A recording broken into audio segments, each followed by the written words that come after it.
प्यारे बच्चों, आपका हमारे YouTube channel method two point में स्वागत है। आज हम कक्षा 12 का 2023 में आया हुआ सेट 7 देखेंगे, जिसका कोड 324 BD है। इससे पहले हम 6 सेट इसके कर चुके हैं। ठीक है ना बच्चों, जिनकी लिंक आपको हम डिस्क्रिप्शन में मिल जाएगी। ठीक है ना बच्चों, तो चलिए शुरू करते हैं।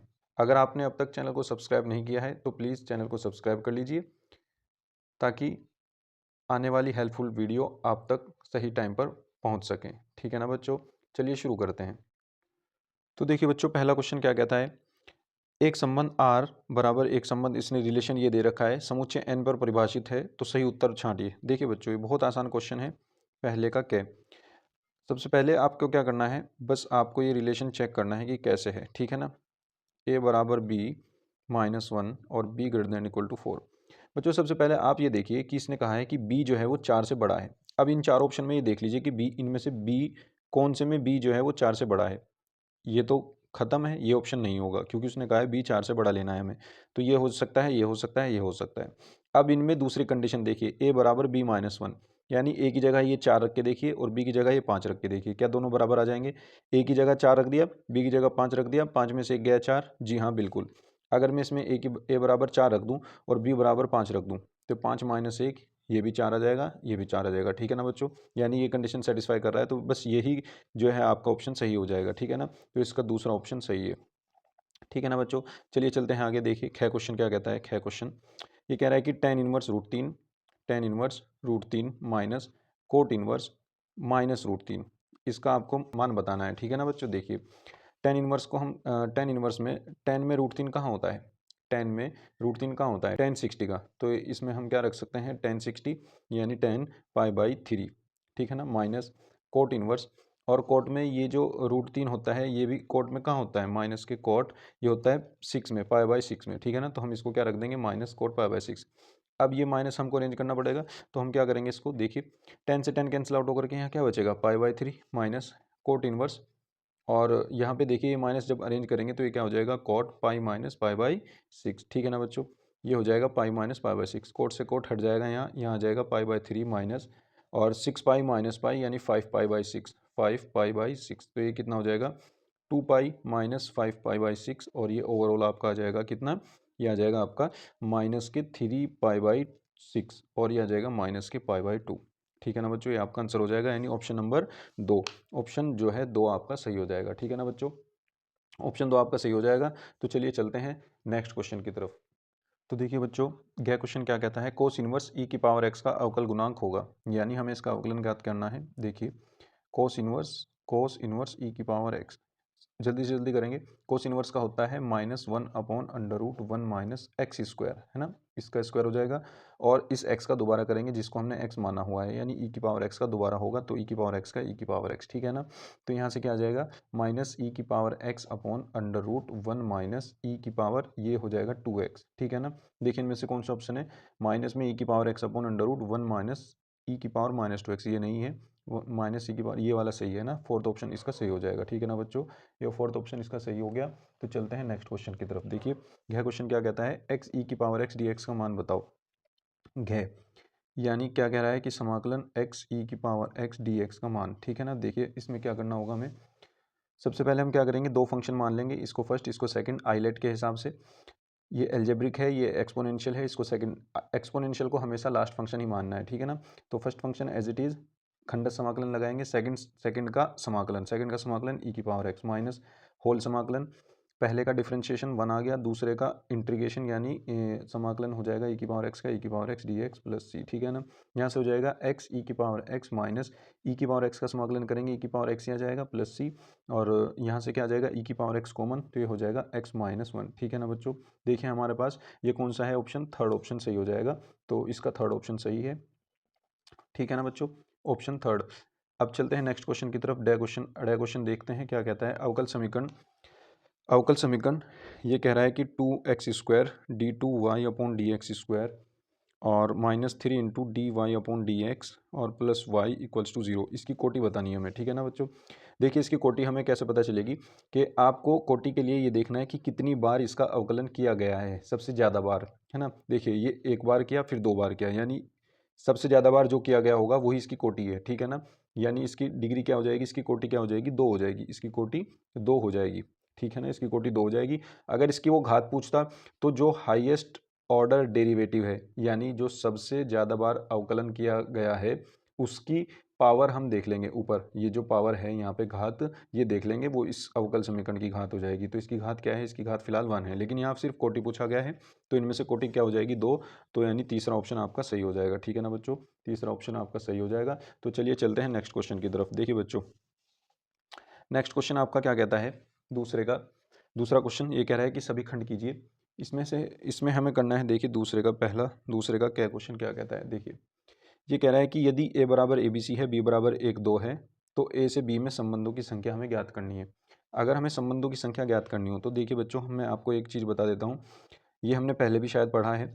अब देखिए, यदि हमारे पास एक कोई सेट है और उसके अंदर एलिमेंट्स की संख्या p है, और कोई सेट b है, उसके अंदर एलिमेंट की संख्या q है, तो ए से बी में फलनों संबंधों की संख्या क्या हो जाएगी, संबंधों की संख्या 2 की पावर पी क्यू हो जाएगी, ठीक है ना, 2 की पावर पी क्यू।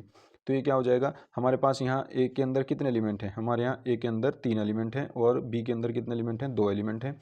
तो संबंधों की संख्या ए से बी में कितनी हो जाएगी, 2 की पावर 3 गुना 2 यानी 2 की पावर 6, ठीक है ना, 2 की पावर 6 यानी आपका ये आंसर हो जाएगा, ठीक है ना बच्चों। उम्मीद करता हूँ आपकी समझ में आया होगा। तो चलिए चलते हैं नेक्स्ट क्वेश्चन पर। ये कह रहा है कि दूसरे का ख क्वेश्चन, ये कह रहा है कि अवरोधों इतने के अंतर्गत इसका अधिकतम मान बताओ। तो बच्चों हमें क्या करना है, सबसे पहले हमें अवकल समीकरण, ये जो असमीकाएँ इसने दी हैं वो लिख लेनी है। X plus y less than equals to 4, और दूसरा दिया है इसने x greater than equal to 0 और y greater than equal to 0। यानी जो हम रीजन लेंगे, जो क्षेत्र लेंगे, जो हल क्षेत्र लेंगे, वो पहला कोड्रेंट होगा जिसमें एक्स और वाई दोनों धनात्मक होते हैं, ठीक है ना, ये जो इसने दिया है। अब देखिए क्या हो जाएगा, तो बच्चों ये क्या हो जाएगा, देखिए सबसे पहले हम क्या करेंगे, समीकरण रूप में लिख लेंगे, है ना, असमीका को समीकरण रूप में लिखने पर, समीकरण रूप में जब हम इसको लिख लेंगे तो ये क्या हो जाएगी, x plus y equals to 4 आ जाएगी, ठीक है ना, एक ही समीकरण है अपने पास। तो अब क्या करना है, आपको इसके पॉइंट्स निकाल लेने हैं, ठीक है ना, वो आपकी मर्जी है, वो पॉइंट आप किसी तरीके से मर्जी निकालें, ठीक है ना। यानी आपको इस लाइन को बस इस ग्राफ पर ड्रॉ करना है, ठीक है ना, इस ग्राफ पर ड्रॉ करना है। तो ग्राफ पर ड्रॉ करने के लिए आपके पास कई तरीके होते हैं, या तो आप पॉइंट्स जो है x को 0 करके y ले लो और y को 0 करके x पॉइंट ले लो, इस तरीके से भी लगा सकते हैं।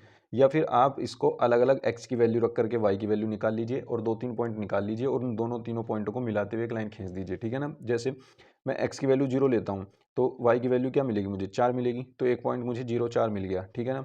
दूसरा मैं y की वैल्यू 0 लेता हूँ, x की वैल्यू मुझे 4 मिल जाएगी, तो दूसरा पॉइंट मुझे 4 0 मिल गया। अब इन दोनों पॉइंट को मिलाते हुए मैं लाइन खींच दूंगा, ठीक है ना। देखिए मान लीजिए ये 1 है, 2 है, 3 है, 4 है, इसी तरह 1 2 3 4 है।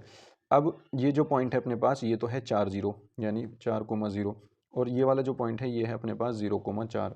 इन दोनों को मिलाते हुए मैं ये लाइन खींच दूंगा, इन दोनों को मिलाते हुए मैंने ये लाइन खींच दी, ठीक है ना। तो ये लाइन ड्रॉ हो गई, x plus y equals to 4, ये ड्रॉ हो गई, ठीक है ना।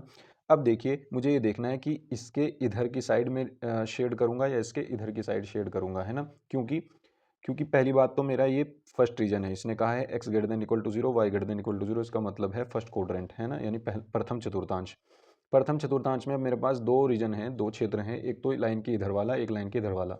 तो क्या ये वाला है, क्या ये वाला है, तो मूल बिंदु पर हमें पता चलेगा, ठीक है ना। हम क्या करते हैं, मूल बिंदु पर देखते हैं, मूल बिंदु पर मूल बिंदु 0 0 इसमें रख के देखिए असमीका में।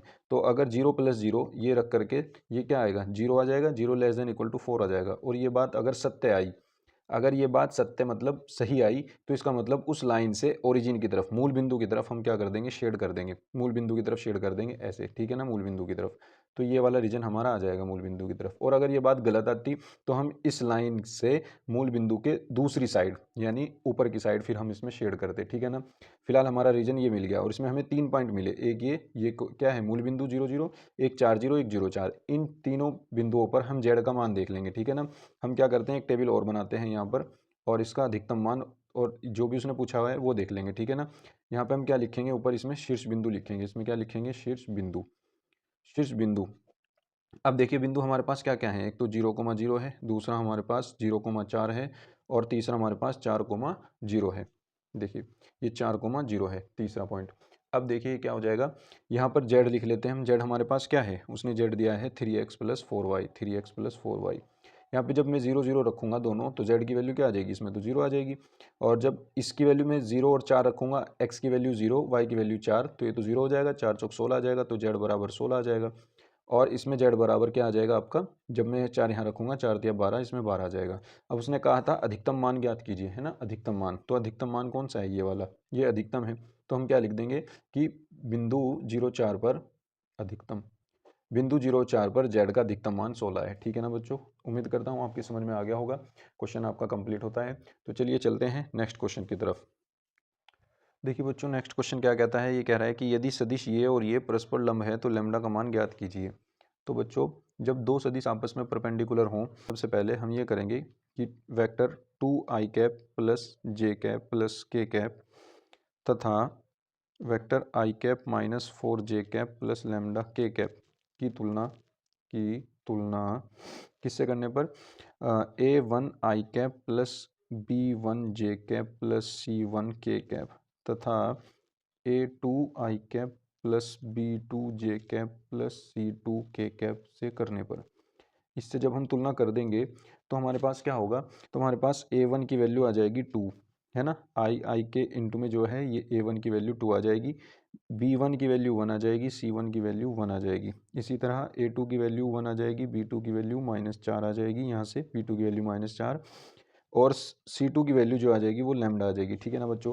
अब जब दो दो वेक्टर आपस में लंब होते हैं, परपेंडिकुलर होते हैं, तो कंडीशन क्या कहती है, यदि यदि A1 i cap plus B1 J cap plus C1 के कैप तथा दूसरा सदिश क्या है A2 i cap plus B2 J cap plus C2 के कैप परस्पर लंबवत हैं, परस्पर लंबवत लंबवत हैं, तो क्या होता है, तो ये कंडीशन फॉलो करते हैं A1 A2 plus B1 B2 plus C1 C2 equals to 0। ठीक है ना। अब यहाँ से हम क्या कर देंगे, ये वैल्यूज़ रख देंगे सारी यहाँ पे, तो ये क्या हो जाएगा 2 इंटू 1 प्लस 1 इंटू -4, 1 इंटू -4 प्लस 1 into lambda equals to 0, 1 into lambda. ठीक है ना। ये क्या हो जाएगा आपका 2 एकम 2 -4 प्लस लैम्डा इक्वल्स टू 0 और लैम्डा की वैल्यू -2 इधर और इधर जा करके +2 आ जाएगी। ठीक है ना, ये आपका हो जाएगा आंसर। ठीक है ना बच्चों, उम्मीद करता हूँ आपकी समझ में आ गया होगा। तो चलिए चलते हैं नेक्स्ट क्वेश्चन की तरफ। देखिए बच्चों ये कह रहा है कि घ दूसरा का घ, ये कह रहा है कि इसको दिखाइए कि एफ एक्स बराबर मोड एक्स जो है, एफ एक्स बराबर मोड एक्स, ये एक्स बराबर 0 पर सतत है, ये दिखाना है। तो देखिए मोड एक्स को हम कैसे लिख सकते हैं, दो तरीके से लिख सकते हैं कि या तो ये पॉजिटिव होगा यदि एक्स की वैल्यू 0 से बड़ी या बराबर है, तब तो ये पॉजिटिव एक्स होगा यानी धनात्मक एक्स होगा। और ये माइनस एक्स होगा कब, जब एक्स की वैल्यू <0 मोड एक्स को हम ऐसे लिख सकते हैं। ठीक है ना। अब हम चलते हैं एक्स बराबर 0 पर लिमिट निकालते हैं, है ना, क्योंकि हमें सतत दिखाना है। तो हम क्या करेंगे, लेफ्ट हैंड लिमिट निकालेंगे सबसे पहले। लेफ्ट हैंड लिमिट क्या हो जाएगी, limit x tending to 0 minus f of x. ठीक है ना, 0 पे देख रहे हैं तो 0 के माइनस में एफ एक्स क्या है हमें वो देखना है। ठीक है ना। अब देखिए ये हो जाएगा आपका limit h tending to 0, x की जगह हम 0 माइनस एच रख रहे हैं, यानी 0 के हल्का सा लेफ्ट में जा रहे हैं, तो ये क्या आ जाएगा एफ ऑफ 0 माइनस एच। यानी जहाँ जहाँ फंक्शन में 0 माइनस एच था, हम एक्स था, वहाँ वहाँ हम क्या रख देंगे, 0 माइनस एच रख देंगे। पहली बात ये देखो आप कि 0 माइनस एच हम क्यों रख रहे हैं, क्योंकि हम 0 के लेफ्ट में जाना चाह रहे हैं। मान लीजिए एक्स बराबर 0 है आपका, हम इसके हल्का सा यहाँ पर लेफ्ट में चेक कर रहे हैं, हल्का सा लेफ्ट में, हल्का सा लेफ्ट में मतलब 0 से छोटा, 0 से छोटा, हम 0 से इसलिए हल्की सी वैल्यू घटा रहे हैं कुछ, ये एच जो है बहुत छोटी क्वांटिटी है जो हम 0 में से घटा रहे हैं ताकि हम इसके लेफ्ट साइड में आ जाएं। ठीक है ना। और जब एक्स की वैल्यू हम 0 माइनस एच रख देंगे तो यहाँ से एच की वैल्यू 0 पे आ जाएगी। ठीक है ना। देखिए कैसे, जब x बराबर हम क्या रखेंगे 0 माइनस एच, और x अपने आप में 0 की तरफ जा रहा है, तो ये 0 बराबर 0 माइनस एच, तो 0 0, तो यहाँ से h टेंडिंग टू क्या आ जाएगा 0 आ जाएगा, h बराबर 0 आ जाएगा ना, तो इसलिए h टेंडिंग टू 0 हो गया। अब 0 माइनस एच जहाँ जहाँ ये देखिए 0 माइनस एच कौन सा फंक्शन है, यानी 0 से छोटी वैल्यू कहाँ है x की, तो x की 0 से छोटी वैल्यू ये है, तो यानी फंक्शन हमारा ये हुआ। तो इसमें जहाँ जहाँ x है वहाँ वहाँ 0 माइनस एच रख दीजिए, तो ये हो जाएगा आपका लिमिट h टेंडिंग टू 0, ये हो जाएगा -0 minus H, minus minus plus हो जाएगा, एच हो जाएगा और लिमिट रखेंगे तो ओवरऑल 0 आ जाएगा, ठीक है ना।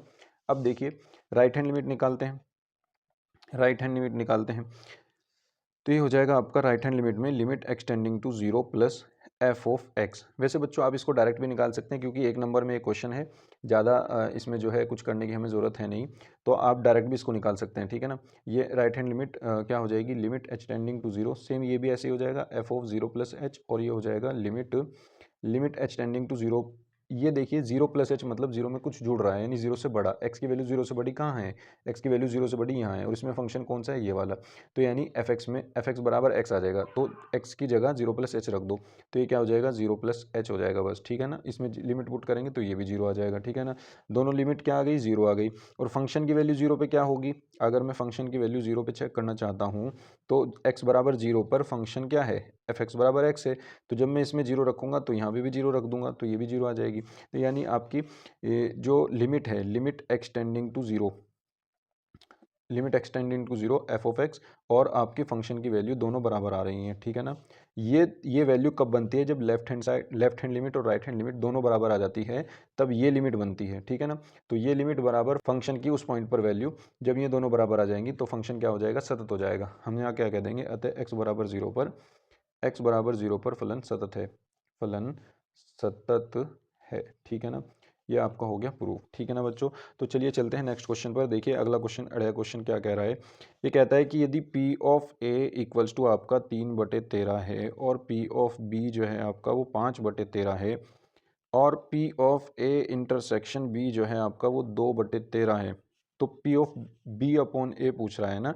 P of B upon A क्या होता है बच्चों, P of B upon A होता है P of B intersection A upon P of A, सह प्रतिबंध प्रायिकता का फॉर्मूला है, ठीक है ना। यानी B और A का इंटरसेक्शन आ जाएगा और अपॉन P आ जाएगा। अब B इंटरसेक्शन A को आप क्या लिख सकते हैं, A इंटरसेक्शन B भी लिख सकते हैं, कोई फर्क नहीं पड़ता, अपॉन में A। अब देखिए यहाँ से क्या होगा, इसकी वैल्यू जो है आपके पास कितनी है, इंटरसेक्शन B की 2/13 और P ऑफ A की कितनी है 3/13, तो ये 13 से 13 कैंसिल आउट होकर के क्या बचेगा 2/3, यही आपका आंसर हो जाएगा। बच्चों ये वैल्यू इसने एक्स्ट्रा दे रखी है, अब ये मत सोचना ये क्यों दे रखी है, ये बस कंफ्यूज करने के लिए है, ठीक है ना। इसका इसमें कोई रोल नहीं है, ठीक है ना बच्चों। तो आपका ये आंसर आ जाएगा, उम्मीद करता हूँ आपकी समझ में आ गया होगा। चलिए चलते हैं नेक्स्ट क्वेश्चन पर। तो देखिए बच्चों नेक्स्ट क्वेश्चन, तीसरे का क्या क्वेश्चन क्या कहता है, तीसरे का क्या क्वेश्चन ये कह रहा है कि यदि आपके पास ये आव्यूह है x plus z, y plus z और x plus y plus z, है ना, इस आव्यूह के बराबर एक दूसरा आव्यूह है 5, 7, 9, ठीक है ना। तो पूछ कह रहा है कि x तथा y तथा z का मान ज्ञात कीजिए। तो बच्चों क्या होगा, जब दो अवयव आपस में बराबर हों तो उनके संगत अवयव भी बराबर होते हैं। तो यानी पहला अवयव पहले अवयव के बराबर हो जाएगा x प्लस जेड बराबर 5, दूसरा अवयव दूसरे के बराबर हो जाएगा y प्लस जेड बराबर 7, तीसरा तीसरे के बराबर हो जाएगा यानी x plus y plus z बराबर 9, ठीक है ना। अब देखिए हमें इन तीनों इक्वेशन को सॉल्व करना है और आंसर लाना है, ठीक है ना। हम क्या करेंगे, एक विल समीकरण, इसको हम 1 मान लेते हैं, इसको 2 मान लेते हैं और इसको 3 मान लेते हैं, ठीक है ना। हम इसको और इसको जोड़ देते हैं, ठीक है ना। हम लिखेंगे, आपको पूरा लिखना है करके, ठीक है ना। क्या लिखोगे आप कि समीकरण 1 तथा समीकरण 2 को जोड़ने पर, फिर आप उसको जोड़ करके दिखा देना। ये क्या हो जाएगा, x plus y plus 2z equals to 7 और 5 हो जाएगा आपका 12, इसको बना देना समीकरण नंबर 4, ठीक है ना।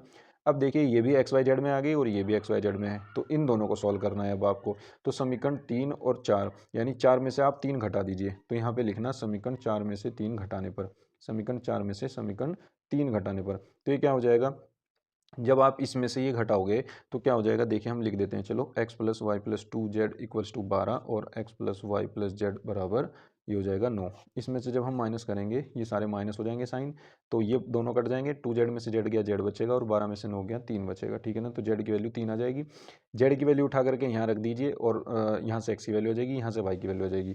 तो आप क्या करोगे, समीकरण 1 से, समीकरण 1 से एक्स प्लस 3 बराबर 5, जेड की वैल्यू 3 रख दी तो एक्स बराबर कितना आ जाएगा 2, ठीक है ना। और समीकरण 2 से, समीकरण 2 से y प्लस 3 बराबर 7, 3 उधर गया तो y की वैल्यू कितनी आ गई 4, तो y की वैल्यू कितनी आ गई 4, तो आपकी x बराबर 2, y बराबर 4 और z बराबर 3 ये वैल्यू आ गई, ठीक है ना बच्चों। ये आपका आंसर हो जाएगा, उम्मीद करता हूँ आपकी समझ में आ गया होगा। चलिए चलते हैं नेक्स्ट क्वेश्चन पर।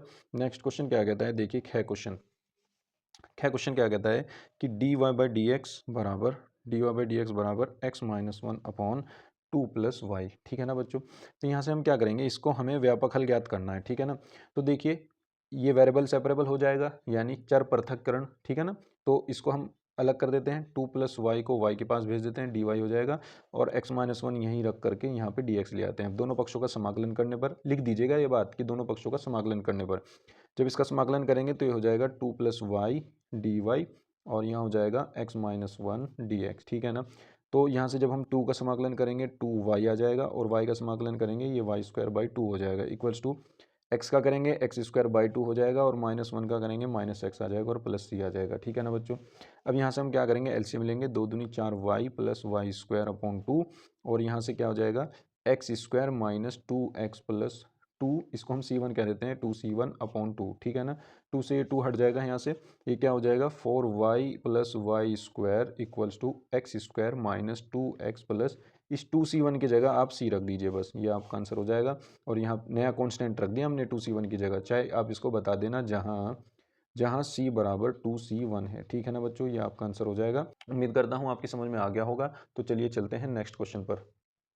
तो देखिए बच्चों नेक्स्ट क्वेश्चन क्या कहता है, ये कह रहा है कि यह क्वेश्चन सिद्ध कीजिए कि फलन f such that R to R, यानी मैपिंग जो है वो आर से आर प्लस में है, और फंक्शन हमारे पास क्या है एफ ऑफ एक्स बराबर ई की पावर एक्स, ठीक है ना। ये कह रहा है कि द्वारा परिभाषित फलन एक एक ही है, एक एक ही हमें प्रूफ करना है। तो एक एक ही के लिए हम क्या करते हैं, हमें एफ ऑफ एक्स वन बराबर एफ ऑफ एक्स टू लेकर के चलते हैं, और अगर हमने एक्स वन बराबर एक्स टू प्रूफ कर दिया तो इसका मतलब फलन जो है वो एक एक ही है, ठीक है ना। तो हम क्या करेंगे, हम कहेंगे कि for all x one comma x two belongs to R, इस वाले आर में से हमने उठाए ये दोनों, और इनके लिए हम लेके चले यदि यदि एफ ऑफ एक्स वन बराबर एफ ऑफ एक्स टू है, ठीक है ना।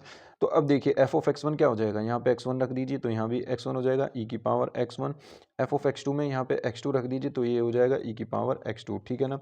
अब देखिए जब दोनों, वैसे तो आप डायरेक्ट भी कह सकते हैं एक्स वन बराबर एक्स टू, लेकिन दो नंबर का क्वेश्चन है तो कुछ तो करना पड़ेगा, हम दोनों तरफ लॉग ले लेते हैं, तो ये क्या हो जाएगा लॉग बेस ई की पावर एक्स वन, और इक्वल्स टू इधर भी लॉग ले लिया हमने लॉग ई की पावर एक्स टू, ठीक है ना।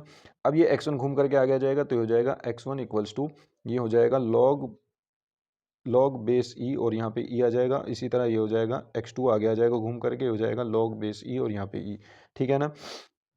ये इनटू में है, ठीक है ना बच्चों।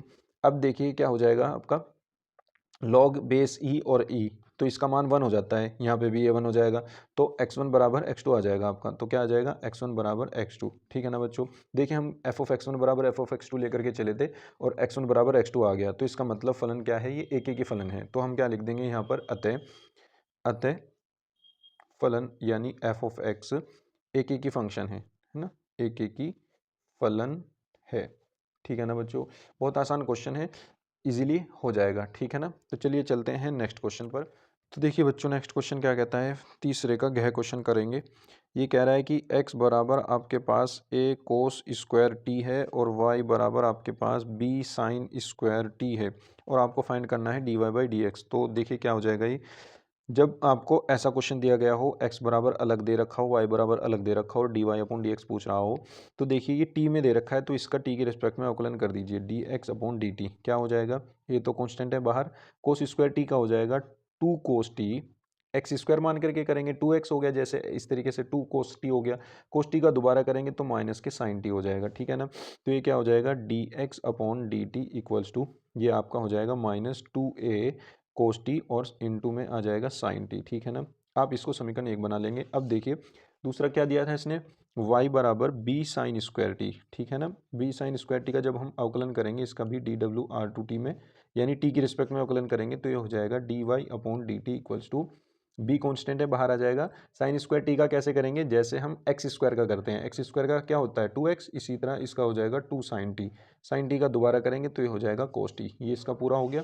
अब देखिए इसको हम समीकरण नंबर दो मान लेते हैं, तो हमें क्या निकालना है d y upon d x निकालना है, तो हम क्या करेंगे समीकरण दो को समीकरण एक से डिवाइड कर देंगे, समीकरण दो को समीकरण एक से भाग करने पर, तो ये क्या आ जाएगा d y upon d t upon d x upon d t, ठीक है ना, इक्वल्स टू क्या हो जाएगा, देखिए यहाँ पे क्या है two b sine t cos t, two b sine t cos t upon यहाँ पे है minus two a cos t sine t, cos t sine t. अब देखिए 2 से 2 कैंसिल आउट हो गया, साइन टी से साइन टी गया, कोस टी से कोस टी गया, तो बचा आपके पास माइनस के बी अपॉन ए। ठीक है ना, यही आपका आंसर हो जाएगा बच्चों। उम्मीद करता हूँ आपकी समझ में आ गया होगा, बहुत आसान क्वेश्चन है। तो चलिए चलते हैं नेक्स्ट क्वेश्चन पर। देखिए बच्चों फोर्थ क्वेश्चन क्या कहता है। फोर्थ क्वेश्चन देखिए, ये कह रहा है कि सभी खंड कीजिए, और आपका क्वेश्चन क्या है कि वक्र, सॉरी ये तो जो है आपके सिलेबस में नहीं है, तो हम ये क्वेश्चन नहीं करेंगे। हम चलते हैं नेक्स्ट क्वेश्चन पर, फोर्थ का ख क्वेश्चन करेंगे हम। ठीक है ना, ये कह रहा है कि यदि P ऑफ A बराबर 0.4 हो और P ऑफ B बराबर 0.5 हो और A और B स्वतंत्र घटनाएं हों। जब A और B स्वतंत्र घटनाएं होती हैं, इसका मतलब होता है कि P of A intersection B बराबर P of A into P of B। ठीक है ना, अब ये कह रहा है कि आप कौन कौन से क्वेश्चन फाइंड करने हैं हमें, P of A union B find करना है, और दूसरा हमें P of A intersection B find करना है। ठीक है ना, तो बच्चों देखिए, जब दो A और B दोनों स्वतंत्र घटनाएं होती हैं, हम यहाँ लिखेंगे यदि A और B स्वतंत्र घटनाएं हैं, स्वतंत्र घटनाएं हैं, जब दो स्वतंत्र घटनाएं मिलती हैं तो तब क्या होता है, तब ये कंडीशन होती है कि P of A intersection B बराबर P of A into P of B, दोनों का प्रोडक्ट हो जाता है अलग अलग। ठीक है ना, तो यहाँ पे हमारा सेकंड क्वेश्चन पहले निकलेगा। ठीक है ना, तो कोई दिक्कत नहीं है। तो हम क्या करेंगे, P ऑफ A की वैल्यू रख देते हैं 0.4, मल्टीप्लाई में रख देंगे P ऑफ B की वैल्यू यानी 0.5। ठीक है ना, इन दोनों की मल्टीप्लाई हो जाएगी तो आ जाएगा आपके पास 0.5 चौक 20 यानी 0.20। ठीक है ना, ये आपका आंसर आ जाएगा सेकंड वाले का। ठीक है, सेकंड वाले का आंसर। और फर्स्ट वाले का आंसर अब निकाल लेंगे। ठीक है ना, फर्स्ट वाला क्या है, P of A union B आपको फाइंड करना है। आप जानते हैं कि P of A union B बराबर क्या होता है, P of A plus P of B minus P of A intersection B। ठीक है ना, यहाँ पे वैल्यू रख देते हैं। P ऑफ A की वैल्यू 0.4 है, इसकी वैल्यू 0.5 है, इसकी वैल्यू 0.2 आ गई, तो ये कितना हो गया 0.9 हो गया, माइनस 0.2 हो गया, तो ये माइनस करके आ जाएगा 0.7। ठीक है ना बच्चों, उम्मीद करता हूँ आपकी समझ में आ गया होगा, बहुत आसान क्वेश्चन है। तो चलिए चलते हैं नेक्स्ट क्वेश्चन पर।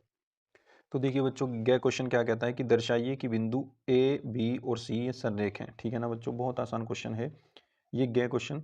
मान लेते हैं ये हमारे पास पॉइंट है, माना बिंदु जो दे रखे हैं उसने ये हैं बिंदु, ए जो है वो 2 3 4 है, बी जो है वो -1 -2 और 1, तथा सी बिंदु जो है वो 5 8 और 7 है। ठीक है ना, अब देखिए ये जो बिंदु हैं, हम क्या करते हैं, ए बी वैक्टर निकालते हैं। ठीक है ना, हम एक वेक्टर ए बी वैक्टर निकालते हैं, तो ए बी वैक्टर क्या हो जाएगा, ए बी वैक्टर जो हो जाएगा, ये इसने जो दे रखे हैं ए बी या ए बी वैक्टर के आप द्विक अनुपात निकाल लीजिए। ठीक है ना, हम क्या कहेंगे, ए बी वैक्टर के द्विक अनुपात, ए बी वैक्टर के द्विक अनुपात क्या होंगे, ए बी वैक्टर के द्विक अनुपात जो हो जाएंगे, इसमें से ये माइनस करके बी माइनस ए। ठीक है ना, -1 -2, -1 -2 कोमा -2 -3 कोमा 1 -4 1 -4, ये इसके द्विक अनुपात हैं। तो क्या हो जाएगा, -3 आ जाएगा, -5 आ जाएगा और -3 आ जाएगा। ठीक है ना, ये इसके द्विक अनुपात आ गए। इसी तरह आप बी सी वैक्टर के द्विक अनुपात निकाल लीजिए। बी सी वैक्टर के द्विक अनुपात क्या हो जाएंगे, द्विक अनुपात ये हो जाएगा सी माइनस बी, यानी इसमें से ये माइनस करके, तो 5 -1 कोमा 8 -2, तो ये हो जाएगा आपका 8 -2 कोमा, ये हो जाएगा 7 -1 यानी 7 -1, तो ये कितना हो जाएगा, 5 + 1 6, 8 + 2 10, 7 -1 6। ठीक है ना, ये इसके द्विक अनुपात आ गए। अब ये देखिए कि ए बी के द्विक अनुपात और बी सी के द्विक अनुपात कॉमन रेशियो में है। ठीक है ना, यानी जो इनका रेशियो अगर हम लें ये समान अनुपात में है। ठीक है ना, तो यहाँ से अगर हम देखें तो ये आ जाएगा -3/6 और -5/10, और ये आ जाएगा -3/6, यानी अगर आप देखोगे तो ये आएगा आपका -1/2 -1/2 और -1/2। ठीक है ना, तो हम क्या कह देंगे कि ए बी वैक्टर तथा बी सी वैक्टर के द्विक अनुपात समानुपाती हैं, द्विक अनुपात समानुपाती हैं, समानुपाती हैं। इसका मतलब अतः अतः हम यहाँ लिख देंगे, अतः ए बी जो है वो बी सी के पैरेलल है, ए बी वेक्टर जो होगा वो बी सी के पैरेलल होगा। ठीक है ना, हाँ, तो इसका मतलब ए बी सी संरेख हैं। इसका मतलब क्या हो जाएगा, ए बी सी संरेख हैं। ठीक है ना बच्चों, ये हो जाएगा आपका क्वेश्चन। उम्मीद करता हूँ आपकी समझ में आया होगा। चलिए चलते हैं नेक्स्ट क्वेश्चन पर। तो देखिए बच्चों, यह क्वेश्चन क्या कहता है, ये फोर्थ का है, ये कह रहा है कि समाकलन under root x square plus 2x plus 5 dx, इसका समाकलन ज्ञात कीजिए। ठीक है ना। तो बच्चों हमारे पास इस फॉर्म में under root x square plus a square का तो फॉर्मूला होता है, तो इसको हम उसी फॉर्मूले में बनाने की कोशिश करेंगे। ठीक है ना। तो उसके लिए हमें परफेक्ट स्क्वायर बनाना पड़ेगा इससे पहले। तो यानी x square plus 2x plus, अगर मैं इस 5 को ऐसे लिख दूँ 4+1, तो शायद मेरा बन जाए आराम से। ठीक है ना। तो देखिए क्या हो जाएगा, अंडर रूट एक्स स्क्वायर, ये तो ए स्क्वायर हो जाएगा, प्लस ये 2x हो गया यानी 2ab, प्लस ये आपका ए स्क्वायर हो जाएगा, ये बी स्क्वायर हो जाएगा, और ये जो 1 है इस 1 को हम स्क्वायर लिख देंगे और ये कर देंगे बी स्क्वायर, और ये 4 आ जाएगा यहाँ पर, इस 4 को भी हम 2 का स्क्वायर लिख देंगे। ठीक है ना। ये हो जाएगा dx। अब देखिए बच्चों, ये आपका क्या हो जाएगा, a square plus b square plus 2ab, ये बन गया एक्स प्लस बी का होल स्क्वायर, प्लस ये 2 का स्क्वायर ही रहेगा। ठीक है ना।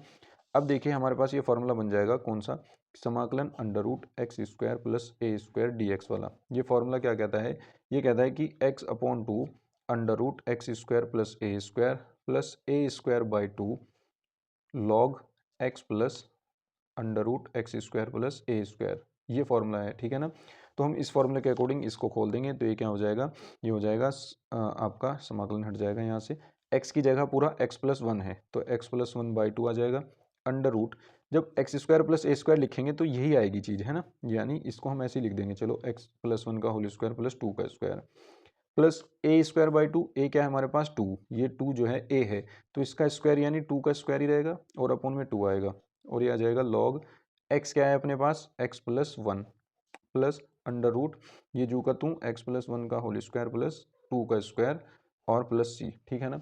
अब देखिए बच्चों, ये क्या हो जाएगा आपका, यहाँ से हम क्या करेंगे, x+1/2 अंडर रूट, इस चीज़ को हम वापस, जो ये चीज़ हम बनाए थे, किससे बनाए थे, क्वेश्चन से, देखो इससे, ये इससे बना था, ये इससे बना था, और ये जो है ये इससे बना था, यानी और हम क्या कर सकते हैं, डायरेक्ट इस x+1 का स्क्वायर और 2 के स्क्वायर को हम ये लिख सकते हैं एक्स स्क्वायर प्लस 2x+5।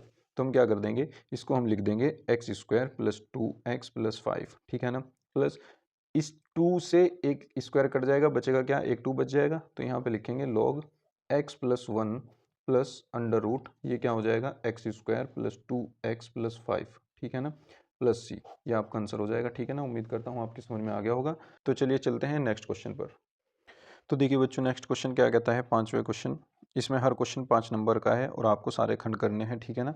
तो देखिए, ये एक रिलेशन दे रहा है कि r बराबर a, b, a b में कैसा रिलेशन है कि a माइनस बी जो है वो 5 का गुणज है ना, a माइनस बी कोमा, ये कह रहा है कि 5 का गुणज है। ठीक है ना, 5 का गुणज है। ठीक है। और ये कह रहा है कि एक समुच्चय z बराबर पूर्णांकों का समुच्चय पर परिभाषित है, यानी इस समुच्चय पर ये परिभाषित है। तो सिद्ध कीजिए कि r जो है, ये रिलेशन जो है एक तुल्यता संबंध है, हमें ये दिखाना है। तो तुल्यता दिखाने के लिए हमें 3 संबंध दिखाने पड़ेंगे, यानी एक समतुल्य, सममित और संक्रमक, तीनों हमें संबंध ये दिखाना पड़ेगा, तब जा करके ये तुल्यता संबंध बनेगा। तो सबसे पहले चलते हैं समतुल्य के लिए। ठीक है ना। तो हम क्या दिखाएंगे, समतुल्यता, समतुल्य हम सबसे पहले दिखाएंगे। ठीक है ना। तो हम क्या करेंगे, माना एक एलिमेंट मानते हैं जेड में से, जो हमारा सेट है, तो एक एलिमेंट हमने ऐसा माना ए, किस में से माना, जेड में से, इस प्रकार है, इस प्रकार है कि ए अगर मैं लूँ और उस पर ये कंडीशन लगाऊं, यानी a माइनस ए लगाऊं, तो a माइनस ए क्या आ जाएगा, 0 आ जाएगा, और 0 हर नंबर का मल्टीपल होता है, यानी गुणज होता है, तो 0 5 का भी गुणज है ना। तो मैं इसको ऐसे लिख सकता हूँ कि 0 × 5, है ना, 5 × 0 भी कर सकता हूँ। तो मैं ये कह दूंगा कि अतः ये क्या हो जाएगा, ये 0 जो है 5 का गुणज है, या मैं इसको ऐसे ना लिख करके वैसे लिख दूँ, 0 5 का गुणज है, 0 5 का गुणज है। ठीक है ना। तो ये क्या हो जाएगा आपका, ये रिलेशन जो आ जाएगा a, ये सेटिस्फाई हो जाएगा और ये R में बिलोंग करेगा। ठीक है ना। इसका मतलब R जो है वो समतुल्य संबंध है, अतः R समतुल्य संबंध है, समतुल्य संबंध है। अब चलते हैं सममित के लिए। ठीक है ना। तो हम सममितता के लिए चलते हैं, सममितता, सममितता यानी हमें दिखाना है कि ये रिलेशन सममित है। तो उसके लिए हम क्या करेंगे, माना दो एलिमेंट हम मान करके चलेंगे, a, b belongs to z, जो उसने दिया है z इसमें, है ना, इस प्रकार है, इस प्रकार है, ये दो एलिमेंट इस प्रकार हैं कि ए कोमा बी तो रिलेट करेगा ही करेगा, ऐसे हमें ये एलिमेंट लेने हैं। तो ए कोमा बी सच दैट, यानी ए माइनस बी जो होगा वो 5 का गुणज होगा। ए माइनस बी 5 का गुणज, 5 का गुणज है। इसका मतलब मैं ये लिख सकता हूँ कि ए माइनस बी बराबर 5m। 5 का गुणज लिख दिया, m कोई कांस्टेंट कर लो, हम कहेंगे m एक पूर्णांक है, ठीक है ना। हम क्या मान लेते हैं, m एक पूर्णांक है। अब देखिए a माइनस बी अगर 5m है तो मैं अगर इसमें से b कॉमन ले लूँ तो ये क्या हो जाएगा, b minus a equals to 5m, और ये माइनस हम इधर पहुंचा दें तो ये क्या हो जाएगा, b minus a equals to 5 into minus m, ठीक है ना। तो ये क्या हो जाएगा, ये अब भी 5 का मल्टीपल है, b माइनस ए भी। तो इसका मतलब अगर b माइनस ए भी 5 का गुणज है, b माइनस ए भी 5 का गुणज हो गया, 5 का गुणज है, अतः ये b कोमा ए भी जो आ जाएगा बिलोंग्स टू आर आ जाएगा। a comma b belongs to R लेकर के चले थे, b comma a belongs to R आ गया। इसका मतलब क्या हो गया कि जो r है, अतः संबंध r क्या है, सम्मित संबंध है, ठीक है ना, सम्मित संबंध है। अब हमें इसको लास्ट दिखाना है कि ये संक्रमक भी है, ठीक है ना। तो देखिए संक्रमकता के लिए चलते हैं, संक्रमकता है ना। तो संक्रमकता के लिए क्या हो जाएगा, इसमें हमें 3 एलिमेंट मानने पड़ेंगे। माना a b comma c belongs to z, इस प्रकार है कि, इस प्रकार है, ये इस प्रकार है कि इन दोनों का रिलेशन और इन दोनों का रिलेशन तो फॉलो करेगा ये, ठीक है ना। यानी a comma b belongs to R होगा, तो इसके अकॉर्डिंग क्या हो जाएगा कि ए माइनस बी 5 का गुणज होगा, ठीक है ना। ए माइनस बी 5 का गुणज है, तो हम उसको लिख सकते हैं 5m, जहाँ m जो है वो एक पूर्णांक है, ठीक है ना, ठीक है ना। तो इसको बना लेंगे हम समीकरण नंबर 1। और इसी तरह b comma c belongs to R करता है, there implies b minus a बराबर ये भी 5m है। अब मैं इसको m की जगह मैं इसको मान लेता हूँ कि ये 5n हो गया, ठीक है ना। और जहाँ n भी जो है एक इंटीजर है, ठीक है ना। अब देखिए समीकरण 1 व 2 से, समीकरण 1 व 2 को अगर मैं जोड़ दूँ, 1 व 2 को मैं जोड़ दूँ, समीकरण 1 व समीकरण 2 को जोड़ने पर, तो इसके लेफ्ट हैंड साइड में जुड़ जाएगी, राइट हैंड साइड में। तो जब हम ये जोड़ेंगे तो ये क्या हो जाएगा, देखिए a माइनस बी, और ये सॉरी ये c है, ठीक है ना। माइनस बी से माइनस बी कैंसिल आउट हो जाएगा क्योंकि ये प्लस माइनस के हैं, और आ जाएगा हमारे पास क्या, a माइनस सी। इसको जोड़ेंगे तो ये आ जाएगा 5m प्लस 5n, ठीक है ना। तो ये हो जाएगा a माइनस सी बराबर 5 कोमा m प्लस n। अब अगर m भी एक पूर्णांक था, n भी एक पूर्णांक था, तो दो पूर्णांकों को जोड़ेंगे तो भी पूर्णांक आएगा, तो यानी ये भी पूर्णांक है। तो यहाँ से जो m प्लस n है वो भी एक पूर्णांक है, ठीक है ना। यहाँ से ये भी पूर्णांक है। तो इसका मतलब ये क्या हुआ, देखिए ये देखिए a माइनस सी अगर 5 इंटू एम प्लस एन आ गया है तो इसका मतलब a माइनस सी 5 का गुणज है। और अगर a माइनस सी 5 का गुणज है तो इसका मतलब ए कोमा सी भी जो है वो आर को बिलोंग करता है, ठीक है ना। तो हम क्या लेकर के चले थे, a comma b belongs to R में लेके चले थे, और b comma c belongs to R लेके चले थे, और क्या आ गया, a c belongs to R आ गया। तो इसका मतलब अतः संबंध आर संक्रमक भी है, संक्रमक भी है। तो ये तीनों हो गया, समतुल्य भी हो गया, सममित भी हो गया, संक्रमक भी हो गया। अतः संबंध आर क्या हो जाएगा, अतः संबंध आर तुल्यता संबंध है, ठीक है ना, तुल्यता संबंध है। और ये बात हो गई प्रूव, ठीक है ना बच्चों। उम्मीद करता हूँ आपकी समझ में आ गया होगा। तो चलिए चलते हैं नेक्स्ट क्वेश्चन पर। नेक्स्ट क्वेश्चन क्या कहता है, देखिए 6 क्वेश्चन। ये कह रहा है कि यदि ए बराबर ये है, बी बराबर ये है, तो आपको एक्स फाइंड करना है। तो बच्चों बहुत आसान क्वेश्चन है ये, और इसमें क्या करना है, बस देखिए ये है 2a plus 3x equals to 5b। हम क्या करेंगे, यहाँ से ये हो जाएगा 3x equals to 5b minus 2a, ठीक है ना। तो ये आ जाएगा 3x इक्वल्स टू 5 इंटू, आप यहाँ पे b रख दीजिए। b कौन सी मैट्रिक्स है, ये रही 2 4 माइनस 5 माइनस 2 2 और 1, ये रख दी, माइनस 2 इंटू ये आ जाएगा a क्या है आपके पास 8 4 3 0 माइनस 2 और 6, ठीक है ना। अब देखिए यहाँ से इसकी मल्टीप्लाई इसमें कर लेते हैं, हर एलिमेंट में इसकी मल्टीप्लाई होगी 5 की, ठीक है ना। तो ये हो जाएगा 5 दूनी 10, ये हो जाएगा माइनस 10, 5 चौक 20, ये हो जाएगा 10, और ये हो जाएगा 25, ये हो जाएगा 5, ठीक है ना। अब इसमें से ये माइनस होगा, 8 दूनी 16, 0 4 दूनी 8 माइनस 2 दूनी 4, इस 2 की भी हर एलिमेंट में गुना हो जाएगी, 3 दूनी 6 और 6 दूनी 12, ठीक है ना। अब इसमें से ये माइनस करेंगे, ये क्या हो जाएगा, देखिए पहले एलिमेंट में से पहला एलिमेंट घटेगा, 10 में से 16 गए -6, दूसरे एलिमेंट में से दूसरा एलिमेंट घटेगा तो माइनस के 10 जू का तो आएगा, 20 में से 8 गए, कितने बचे 12, 10 में से 4 यानी माइनस माइनस प्लस हो जाएगा, 10 और 4 हो जाएंगे 14, और -25 माइनस के 6, -25 माइनस के 6 हो जाएंगे माइनस के 31, और 5 माइनस के 12 ये हो जाएगा आपका 5 माइनस के 12 हो जाएगा आपका माइनस के 7, ठीक है ना, माइनस के 7, और ये आ जाएगा आपका ये, और इधर था आपका 3x, और ये 3 जो है इधर डिवाइड में चला जाएगा तो x इक्वल्स टू आ जाएगा 1/3, और यही हो जाएगा बच्चों आपका आंसर, ठीक है ना बच्चों। चलते हैं नेक्स्ट क्वेश्चन पर। देखिए बच्चों, चलते हैं घ क्वेश्चन पर। घ क्वेश्चन क्या कह रहा है, यदि y बराबर e की power a cos inverse x है तो सिद्ध कीजिए ये, ठीक है ना। बहुत आसान क्वेश्चन है बच्चों। देखिए सबसे पहले हम क्या करते हैं, DW/2x कर लेते हैं, ठीक है ना। ये हो जाएगा आपका dy/dx इक्वल्स टू, इसका अवकलन करेंगे तो क्या आ जाएगा, e की power a cos inverse x, यानी e की पावर x का e की पावर x। अब इस x का दोबारा करेंगे जिसको हमने x मान रखा है, तो a कोस इनवर्स x का जब दोबारा करेंगे तो a तो कांस्टेंट है, a बाहर आ जाएगा, कोस इनवर्स x का हो जाएगा -1/√1 माइनस एक्स स्क्वायर, ठीक है ना बच्चों। नीचे वाले की मल्टीप्लाई इधर कर दो, क्या आ जाएगा 1 minus x square into dy/dx equals to आ जाएगा -a इंटू ई की power a cos inverse x, ठीक है। अब देखिए यहाँ पे दोबारा फिर डिफ्रेंशिएशन करेंगे हम इसका DW/2x अगेन, ठीक है ना। तो ये क्या हो जाएगा, इसमें प्रोडक्ट वाला फॉर्मूला लगेगा, मल्टीपल वाला, ठीक है ना, इनटू वाला।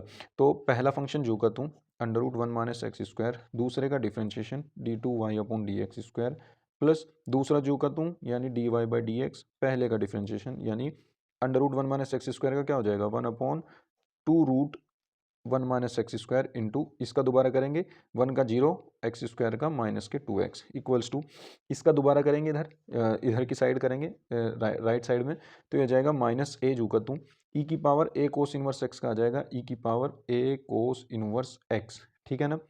a कोस इनवर्स x का दोबारा करेंगे तो a कांस्टेंट है, बाहर आ जाएगा दोबारा, a पहले से बाहर है तो a स्क्वायर हो गया अपॉन √1 माइनस एक्स स्क्वायर, और ये माइनस में आता है, माइनस में पहले से है तो ये प्लस हो जाएगा, ठीक है ना। अब देखिए यहाँ से जब हम इस 2 से 2 कैंसिल आउट हो जाएगा, और यहाँ से हम एलसीएम लेंगे इसका √1 माइनस एक्स स्क्वायर, इसकी मल्टीप्लाई यहाँ हो जाएगी, ये बनेगा 1 minus x square into d2y/dx square, plus ये आ जाएगा dy/dx, और ये तो अपोन में चला गया, यहाँ पे बचा -x, ठीक है ना, -x इक्वल्स टू ये हो जाएगा आपका a स्क्वायर ई की power a cos inverse x की जगह अगर मैं ये रख दूँ, ई की power a cos inverse x की जगह y रख दूँ तो यहाँ पे y आ जाएगा, और अपोन में √1 माइनस एक्स स्क्वायर आ जाएगा। अब देखिए अपोन में ये इधर भी है इधर भी है, कट जाएगा, तो क्या बचेगा 1 minus x square into d2y/dx square, minus plus minus minus x into dy/dx, और ये a स्क्वायर वाई इधर आ जाएगा माइनस के a square y equals to 0। यही आपको प्रूफ करना था बच्चों, ठीक है ना। ये हो गया है और बहुत आसान भी है, ठीक है ना बच्चों। उम्मीद करता हूँ आपकी समझ में आ गया होगा।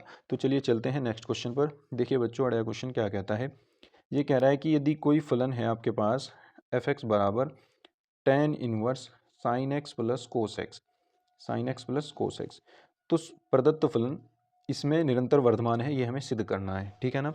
तो देखिए फलन के वर्धमान होने के लिए इसका एक बार डिफरेंशिएशन यानी f' जो हो वो ग्रेटर देन टू 0 आना चाहिए।